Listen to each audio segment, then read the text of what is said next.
Hello, fam. Happy Saturday. I hope you're having a great weekend so far. I wanted to make a video today to talk about some things, and this might be controversial, but I'm just going to share my perspective, and you can agree with it or disagree with it. It's a free country and we have freedom of speech, so that's one of the many benefits we have of living in a free nation. And what I want to talk about today is Freemasonry. And I would like to talk about the fact that I believe Freemasonry to have very satanic origins. And I also believe that those organizations in different areas actually do a lot of suppression of people that are not within that organization. And I'm calling it an organization, but I strongly believe it to be a cult. And what I would invite you to do is to look at the content of public figures, especially people that are in the public eye and social media. And I want you to kind of do a little bit of an archive of their content. And I want you to use your discernment, go through their content, and notice whether or not you see some of the symbolism that indicates that they are a member of that Masonic cult structure. The reason I want to touch on this is I strongly believe that individuals that are in that structure, that they are in two different types of situations. Either they are knowingly a member of this satanic organization and they know that it's satanic, or they are unknowingly involved because maybe they're at a lower level within that structure and they don't fully understand the dangers that are inherent to that organizational structure. So the reason that I want to touch on this is I'm sure, as we can all attest to, we see people often that end up being spotlighted and in the public eye, and a lot of times we're kind of sitting back thinking, I don't understand why that person has so much influence or so much sway with the public. And we can't really seem to wrap our minds around it because the way that they come across indicates that they just don't have a strong degree of talent or a strong degree of morality or a strong degree of some other aspect to where it would make sense for them to have such a widespread following.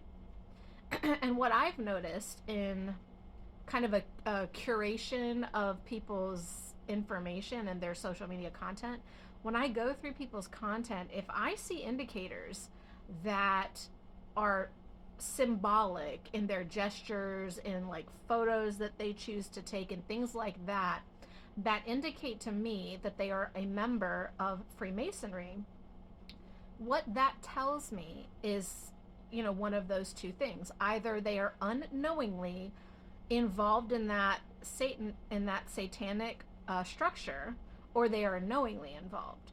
And I think the higher level they are in the public eye, the more money they have, the more access to influence they have, the more I'm inclined to believe that they are doing what they're doing with full knowledge of the demonic actions that they are participating in. And I don't necessarily think that they are directly doing these demonic things. I think that sometimes their platform is a public platform for notoriety, for things like that. But I also think that a lot of the things that they are involved in may be happening indirectly. So they might have some level of involvement, but maybe they're not getting their hands dirty specifically in the actions that are taking place against other people. And one of the ways that I think that this probably manifests quite often when it comes to creator content, social media content, is I think that a lot of the smaller creators, a lot of the creators that don't have that widespread following, and, maybe oftentimes get frustrated and just give up and don't continue to pursue that. I think the reason for that is that they will often be faced with, or at least this is what I've experienced, they will put content out there, then they will see somebody else with a larger platform take their idea, take their concept, and either reproduce it verbatim or very close to that original concept and put it out there and get a ton of followers, a ton of views. And so it can be very frustrating as a content creator to see that kind of thing happening, especially if you also consider how many of these people that are doing that are stealing the intellectual property of smaller creators. But then if you also see that they have indications in their content that they are involved in Masonic cult structures. When you see that, I don't know about everybody else, but as a Christian creator, I find it to be very upsetting when I see that, because I do not want to see my Christian content on the platform of someone that is clearly Masonic, because I strongly believe that that belief structure is demonic and satanic, and I don't want my content being skewed towards that belief structure. So this is where it becomes an issue of spiritual discernment and really being able to ascertain whether or not that creator's interpretation of your intellectual property is something that you want to continue. At a certain point in time, there might be creators that are Christian creators or just are not demonic creators that see that this happens, and they might decide to get legal representation to pursue it so that their content is not consistently being infringed upon.